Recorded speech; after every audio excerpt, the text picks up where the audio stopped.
just keep working at it. I want to switch gears, ask you about the Florida school shooting, because the gun control debate obviously has been reignited on Capitol Hill. House Minority Leader Nancy Pelosi says that the victims are paying the price of lawmakers' inaction. Connecticut Senator Chris Murphy said that Congress needs to get off of its butt and do something. Where do you stand on this? Well, I'm a firm believer in our Second Amendment rights, and I think if you're going to attack this problem by limiting those rights and taking away our freedoms, I don't think you're going to get to a solution, nor do I think it moves the needle on solving this problem.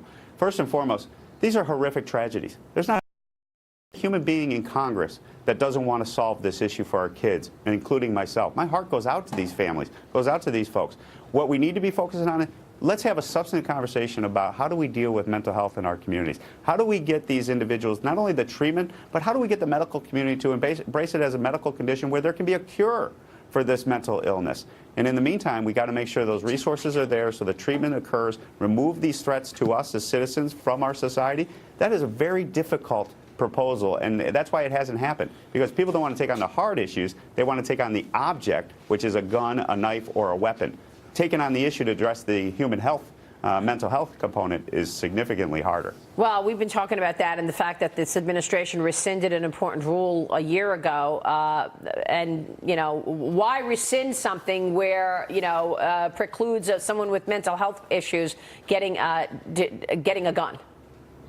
Because what are you doing about that individual's mental health condition that raises the issue to begin with? Yeah. What do we do? Now, we have put money in regards to the National Institute of Health. We have put resources and prioritized treating mental health. But we have to go to the next step. Yeah. We have to talk about cures for mental illness, because it is a medical condition. It's just like cancer, in my humble opinion. It is a disease. It is an illness that needs to find a cure. But in the meantime, we need to make sure there's treatment there. And as you're going through the treatment, if there's a threat to our fellow American citizens, especially our children, we need to mitigate that threat. Yeah, I know that. We know that. And there were threats. That's the thing. There were threats. He said it on YouTube. He said, I want to be a school shooter. I mean, there were threats. So obviously there were mistakes here. But look, we want to. Did you want to say something, Dagan? No, I just wanted to know, then, do you believe in a database put together of people who are being treated by psychiatrists, doctors, who have mental health issues, who should not own guns? Do you back that? I'll go one step further.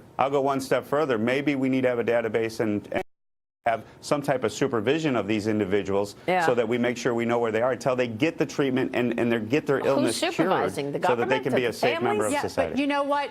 That's the hard issue right there. Who's going to supervise that? I mean, the Republicans are upset that gun control regulations at the federal level basically defy the Second Amendment rights of every American. However, that also violates somebody's civil liberties. That's right. What are you going to install a chip in some individual who is diagnosed with bipolar disorder and track them around the country? And who's tracking them? That's also government now you're getting to the heart of the debate. Yeah. All right. Let me move on, because I'm not sure we're going to get answers on this topic here. But Treasury Secretary Stephen Mnuchin spoke with your committee, House Ways and Means, and he said that the president feels strongly about taxing online purchases. Where do you stand on an online sales tax, sir?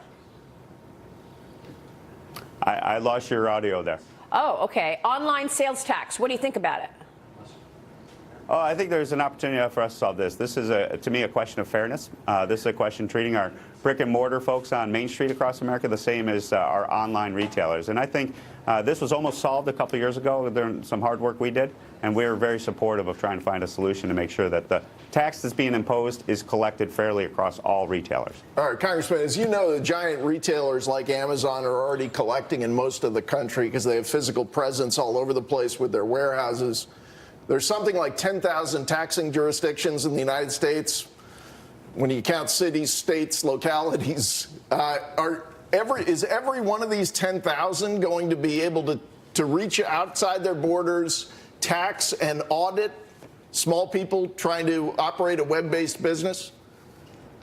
What you're looking at is where is the tax collected, where is the tax imposed, and you're going to have taxes crossing state lines. You're going to on the internet. You're going to have destination type issues to be resolved, but you can do it. And what you don't get on one transaction, you're going to pick up on another transaction. The fact is the mechanisms need to be deployed, the technology needs to be deployed to account for where these taxes are, get them in the right hands of the taxing jurisdictions that do rely upon them and need them, and also are rightfully entitled to them. Congressman, real quick, Stephanie Pomboy is a very high-end economist here. She just made a comment. I want to ask you your thoughts on it. Do you agree that a 10% sell-off in the stock market basically wipes away the benefits of the tax plan, a sustained 10% decline? That's what you said, right, Stephanie? Yes. Yeah, no, I don't believe that's the case, because long term, I'm looking at tax reform in the long term, not short term market type of impacts. But what I am concerned about with the market sell-off is this the day of reckoning? Is this the debt crisis starting to go off, where the investors recognize, with interest rates going up and no fiscal accountability in Washington, D.C., now with the tax reform plus the uncontrolled spending being added to it, is this that debt crisis that's causing a lot of uncertainty in the marketplace? Well, you said it, I didn't. Out of control spending. Thanks for that, Congressman. Good to see you, sir. That's why I voted against the bill last week.